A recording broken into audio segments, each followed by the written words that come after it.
ಏನ್ ಗೊತ್ತಾ ಗೆಳೆಯರೆ, ಇದಕ್ಕಿಂತ ಮುಂಚೆನೂ ತುಂಬಾ ಕಾಮಿಡಿ ಆರ್ಟಿಸ್ಟ್ ಗಳು ಬಿಗ್ ಬಾಸ್ ಮನೆಗೆ ಹೋಗಿದ್ದಾರೆ, ಗೆದ್ದಿದ್ದಾರೆ ಕೂಡ. ಆದ್ರೆ ಅವ್ರಿಗೆ ಯಾರಿಗೂ ಅಂದ್ರೆ ಅವರಿಗೂ ಪ್ರೀತಿ ಸಿಕ್ಕಿದೆ, ಇಲ್ಲ ಅಂತಲ್ಲ. ಬಟ್ ನಿಮಗೆ ಇಷ್ಟೊಂದು ಪ್ರೀತಿ ಸಿಕ್ಕಿದ್ ಯಾವ ಕಾರಣಕ್ಕೆ ಅನ್ಸುತ್ತೆ ನಿಮಗೆ? ಅದೇ ಗೊತ್ತಿಲ್ಲ ಮೇಡಮ್. ಪ್ರತಿ ಸಲ ಹೇಳ್ದಾಗ್ಲೂ ನಾನು ಹೇಳ್ತಿದ್ದೆ ಮೇಡಮ್, ನಾನು ಬದುಕ್ತಾ ಇದ್ದೀನಿ ಮನೇಲಿ, ನಾನಾಗವನಿ. ನಾನು ಹೊರಗಡೆ ಹೆಂಗಿದ್ದ ಒಳಗಡೆನೂ ಹಂಗೆ ಇದ್ದೀನಿ. ಒಂದ್ 2 ದಿನ ನಾನು ಕಂಟ್ರೋಲ್ ಮಾಡಿದೆ.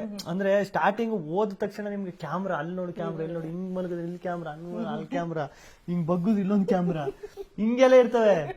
ನಾನು ಫಸ್ಟ್ ಸ್ಟಾರ್ಟಿಂಗ್, ನೀವು ನಂಬ್ತಿರೋ ಬಿಡ್ತಿರೋ, ಬಟ್ಟೆನ ನೀಟಾಗಿ ಹಾಕೊಂಡು ಮೊದಲನೇ ದಿನ ಹಿಂಗ್ ಕೂತ್ಕವೆ, ಕ್ಯಾಮ್ರಾ ಎಲ್ಲ ಮುಂದೆ ಬಂದ್ಬಿಟ್ಟು, ಕ್ಯಾಮ್ರಾ ಇಲ್ಲಿ ಇರ್ತದೆ ಅಂದ್ರೆ ಆ ಕ್ಯಾಮ್ರಾಕ್ಕೆ ಪೋಸ್ ಕೊಟ್ಕೆ ಹಿಂಗ್ ಕೂತ್ಕೊಂಡಿರೋದು, ಮಾತಾಡ್ಬೇಕಾದ್ರೆ ಹಿಂಗೆ ಮಾತಾಡ್ತಾ ಹಿಂಗ್ ಹೋಗುದು, ಇಲ್ಲೊಂದ್ ಕ್ಯಾಮ್ರಾ ಇರೋದು, ತಿರ್ಗ ಹಿಂಗೆ ಒಂದ್ 2 ದಿನ ಮೇಂಟೈನ್ ಮಾಡಿದೆ. 3ನೇ ದಿನಕ್ಕೆ ಆಗಲ್ಲ, ಹಿಂಗ್ ಆನಕ ಬೀನ್ ಮೇಲೆ ಹಿಂಗ್ ಮಲಗ್ಬಿಟ್ಟೆ.